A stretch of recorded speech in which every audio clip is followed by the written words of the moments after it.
Глава государства Анатолий Бибилов встретился с членами Московской Остинской общины в Москве. В ходе встречи президент отметил, что Московская Остинская община является гордостью Осетии и южной, и северной ее части. Глава государства выразил свое недоумение ситуации, сложившейся в общине на сегодняшний день, отметив, что происходящие процессы тяжело наблюдать, когда мы в Осетии, которая сегодня разделена, пытаемся взаимодействовать, интегрироваться и сплотиться. Очень большая работа проводится в этом направлении и главой Северной Осетии Вячеславом Зелимхановичем.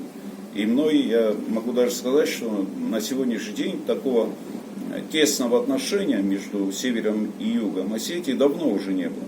Мы создали вместе первый раз вообще за всю историю, создали единую комиссию по развитию осетинского языка. Сейчас планируем провести заседание общего нашего правительства, совместное заседание правительства, работа между законодательными органами власти. Призвав всех осетин к максимальной консолидации, глава государства подчеркнул, что, к сожалению, находятся силы, которые используют всякую возможность заявить о себе, причем самым нелицеприятным образом.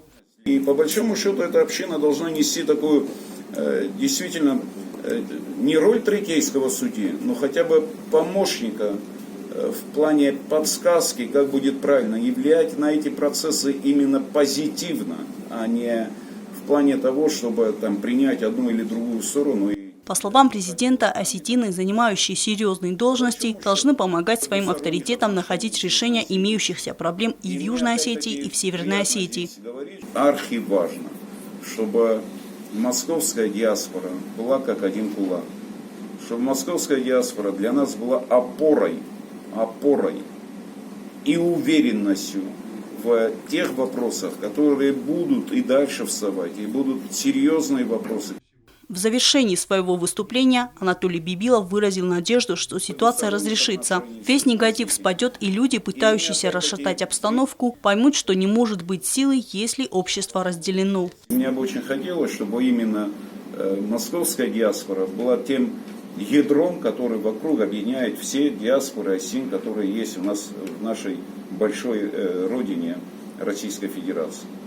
Еще раз повторюсь, я искренне уверен в том, что эти разногласия в буквальном смысле растворятся в тех действительно больших задачах. Президент пожелал общине взаимопонимания и результативной работы.